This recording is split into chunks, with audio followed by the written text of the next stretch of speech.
আপোনালোকৰ ভাল আৰু আপোনালোকক মোৰ নতুন এটি ব্লগলৈ স্বাগতম জনালোঁ আৰু আজিৰ পৰা আমাৰ কালিৰ পৰা আমাৰ ৰমজান ষ্টাৰ্ট হ'ব সো ৰমজান মুবাৰক টু এভৰিৱান সো যেহেতু কালিৰ পৰা ষ্টাৰ্ট হ'ব আৰু আজি বহুতখিনি প্ৰিপাৰেশ্যন আছে ইফতাৰৰ কাৰণ কালি হ'ব ফাৰ্ষ্ট ইফতাৰ সো ফাৰ্ষ্ট ইফতাৰটো সদায় স্পেচিয়েল হয় সেইকাৰণে আজি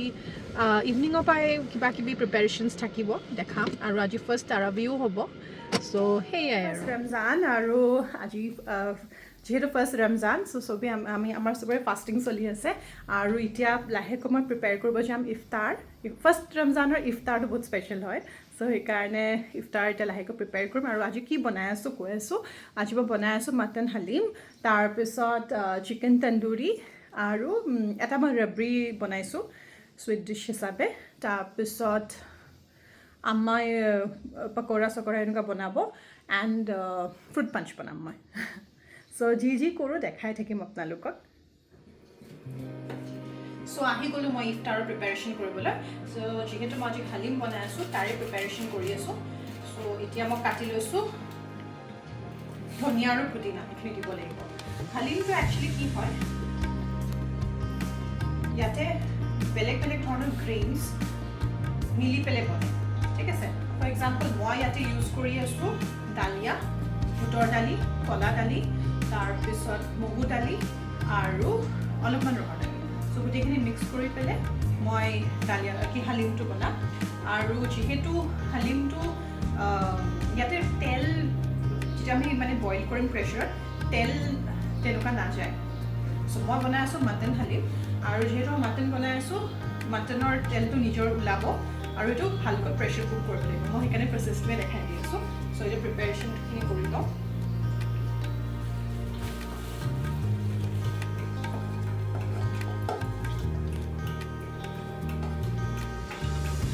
মোৰ ভিডিঅ'টো শ্বুট কৰি আছে মাজে তাই এংগল মিলাওঁতে তাই বহুত প্ৰব্লেম কৰে সেইকাৰণে মই আগতেই কৰিছোঁ ত' মই গেছটো অন কৰিছোঁ অফে কৰি থৈ দিওঁ ত' ফাৰ্ষ্ট এইখিনি মিক্সাৰত মই যিহেতু মাটন বনাই আছোঁ মই এইখিনি দি দিওঁ মই হাফ কেজি মাটন দিছোঁ এইটো পূৰা তাৰপিছত এইখিনিতে মই ধনিয়া আৰু পুদিনাৰ মিক্সাৰটো আদা নহৰু ইয়াতে মই আৰু এটা আইটেম বনাই আছোঁ চাট চ' আলুটো ইয়াতে বইল কৰিছোঁ যেনেকৈ মাৰিব আদা নহৰু আৰু এইটো হালিম মছলা মই বনাইছোঁ যদি আপোনালোকক এইটো মছলাৰ ৰেচিপি লাগে মোক জনাব in comment section and haleem masala শ্বানৰো আহে আৰু আজিকালি বেলেগ বেলেগ ব্ৰেণ্ডছৰ আহে চ' হালিম মছলা আপোনালোকে ডাইৰেক্ট কিনিবও পাৰে আৰু যদি বনাব বিচাৰে ইয়াতে মই জিৰা ধনিয়া জাবিত্ৰী আৰু জয়ফল চব এইবিলাক দি মেলি পেলাই বনাইছোঁ যদি ৰেচিপি লাগে মোক জনাব চ' ইয়াতে মই হালিম মছলাটো দি দিছোঁ নেক্সট নিমখ আৰু হালিমটো কি হয় মানে শ্ল' কুকিং কৰিব লাগে ত' এতিয়া মই যিহেতু প্ৰেছাৰটো বহাম 1 ঘণ্টামান প্ৰেছাৰটো পূৰা মাৰিব লাগিব তেতিয়াহে মানে মাংসখিনি গলি যাব একদম মাংসখিনি আৰু দাইলখিনি যি আছে চব একদম মানে এটা পেষ্ট টাইপ হৈ যাব লাগিব তাৰপিছত আমি আকৌ এইটো ঘুটনিতে ঘুটিম এতিয়া দিব লাগিব পানী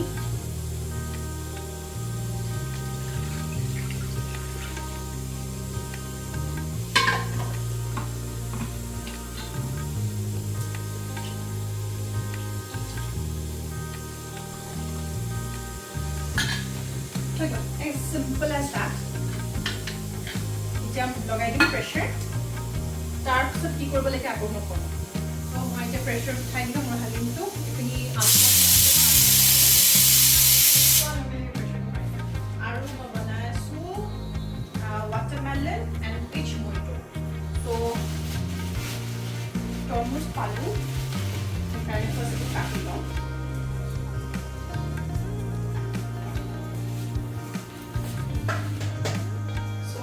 পাঞ্চটো কাৰণে ৰেডি কৰি আছোঁ চ' ইয়াতে মই তৰমুজটো একদম মেছো নহয় একদম ৰসটো ওলাই লৈছোঁ আৰু তাতে আমি পুদিনা দিছোঁ তাৰপিছত এইখিনি মই থ'ম ফ্ৰিজত আৰু তাৰপিছত মই পাঞ্চটো পাঞ্চতকৈ বেছিটো ৱাটাৰমেলন এণ্ড পিচ মইটো বনাই আছোঁ মই চ' মই এটা এডিটেড সোডা এটা দিছোঁ এইটো পিচ ফ্লেভাৰ এইটো পেপাৰ বটৰ হয় এইটো আপোনালোকক যদি লাগে আপোনালোকে বিগ বাস্কেটত পাই যাব বা ব্লিংকেটতো পাব পাৰে মই নাজানো আৰু এইটো জিৰ' কেনেল হয় চ' মই সেইটো ইউজ কৰোঁ এইটো তন্দুৰী চিকেন কালি ৰাতিয়ে মেৰিনেট কৰিছিলোঁ ক্ৰীম আৰু চিজেদি আৰু মছলা একো নাই আদা নহৰু মছলা দিছোঁ পাহৰি গৈছোঁ চব যোনটো মছলা মই হেয়াৰ কাৰণে ইউজ কৰিছোঁ হালিমৰ কাৰণে চেম মছলা মই ইয়াতো ইউজ কৰোঁ মানে কি হয় চ' মোৰ হালিম ৰেডি হালিমটো মই কৈছিলোঁ শ্ল' কুকিং হ'ব লাগিব বহুত চিটি মাৰিব লাগিব আৰু চিমত ৰাখিব লাগিব আধা ঘণ্টামান তাৰপিছত গোটেই মাটন তাৰপিছত ডালিয়া যি তাতে দিছিলোঁ গোটেইখিনি একদম গলি গ'ল আৰু এতিয়া মই জলদি পূৰা ফুটি দিছোঁ চ' এতিয়া কৰিম গাৰ্নিচিং এইটো হাই প্ৰটিন হয় এইটো মাটন থাকে বহুত ধৰণৰ দাইল থাকে আৰু ল' কেলৰি হয় বিকজ ডালিয়া আৰু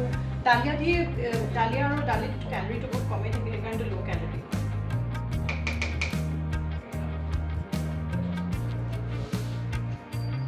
চ' এতিয়া মই ইয়াতে ওলাই পেলাই মই ভালকৈ ড্ৰেছিংখিনি কৰি চ' এয়া মোৰ হালিম ৰেডি কাপোৰখন বিচাৰি ৰেডি মই গাৰ্নিচিঙো কৰিলোঁ এতিয়া অলপমান ফ্ৰাইড অনিয়নছ দিছোঁ আপোনালোকে এয়াৰ ফ্ৰাই কৰিব পাৰে মই অলিভ অইলে ইউজ কৰিছোঁ তেলে ইউজ কৰিছোঁ কোনোবা যদি বিচাৰে এয়াৰ ফ্ৰাই কৰিব পাৰে চ' ডান আৰু জেনেৰেলি যিহেতু মই মাটন দিছোঁ কণীও দিয়ে চিকেন হ'লে কণী চণী দিয়ে কিন্তু অলৰেডি মাটন বহুত হাই সেয়া হৈ যায় হাই প্ৰটিন সেইকাৰণে একটো আৰু এতিয়া দিয়া নাই আছে চ' এয়া ৰেডি এতিয়া মই লাগো চাপটোত সেইটো মই বনাই পেলাই দেখাই আছোঁ হাতখন ৰেডি আৰু অলপমান মই লাষ্টত আৰু ঘি অলপমান দি দিম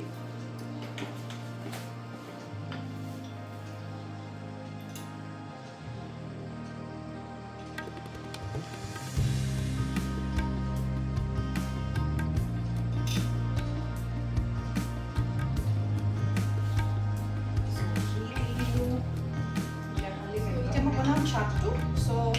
ইয়াতে মই লৈছোঁ আলু বইল কৰি আৰু বুট কলা বুটটো তাৰপিছত ইয়াতে দিম জিৰা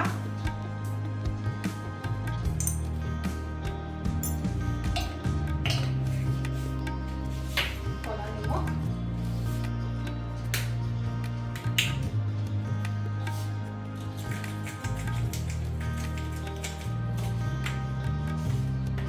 তাৰপিছত এইটো মই বনাই থৈছিলোঁ ইমলি চাটনি খট্টা মিঠা মই মানে ৰোজা মাহত এইটো মই ইউজ কৰোঁৱেই কাৰণ বাহিৰতো মোৰ কিনি পেলাই খাব মন নাযায় ইমান প্ৰিজাৰ্ভেটিভছ থাকে আৰু ইমান চুগাৰ থাকে সেইটো মই ঘৰেদি বনাই খাওঁ গাৰ্নিচিঙৰ কাৰণে দুটামান জলকীয়াও দিছোঁ আৰু মই কালি লৈ আহিছিলোঁ পাপৰি আমাৰ হাতীগাঁও চেণ্টাৰত অলপ দিছে লৈ আহিছিলোঁ জেনেৰেলি ট্ৰাই কৰি একো মই বনাবলৈ কিন্তু সময় নাই নহ'ল চাট ৰেডি দুটা বস্তু ৰেডি তাৰপিছত এতিয়া মই লাগো সেয়াটো ফ্ৰুট জুচটোত মই হাতখন আকৌ ধুই আহোঁ লৈ লৈছোঁ মই গ্লাছকেইটা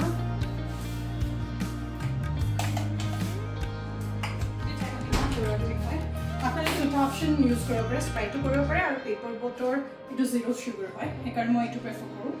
ইউজ কৰিবলৈ চ' সেইকাৰণে মই এইটো ইউজ কৰিম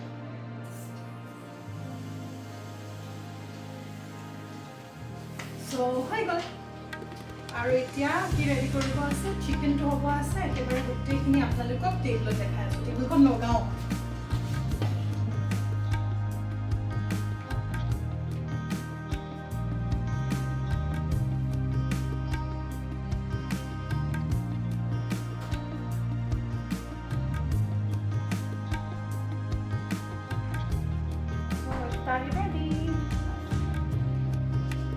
তন্দুৰী ৰেডি হ'ল আৰু মই এটা ৰাবৰি নিচিনা বনাইছোঁ আজি চুইট ডিছ এটা আৰু হালিম চাট অলপমান ফ্ৰুট পাঞ্চৰ ফ্ৰুটছখিনি আৰু পকৰি গোটেইখিনি ৰেডি এতিয়া আজান দিলে আৰু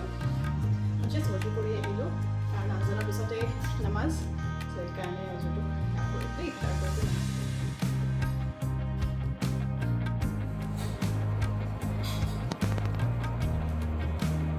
ফাৰ্ষ্ট ইফতাৰ। আৰু আপোনালোক চবলৈ ৰমজান মুবাৰক। ঠিক আছে, আজিলৈকে আহিছোঁ। যদি মোৰ ভিডিঅ'টো চাই ভাল পাইছে প্লিজ লাইক শ্বেয়াৰ আৰু ছাবস্ক্ৰাইব কৰিব আৰু মোক ফ'ল' কৰিব ইনষ্টাগ্ৰাম আলফিজ ট্ৰান্সফৰ্মেশ্যন। বাই।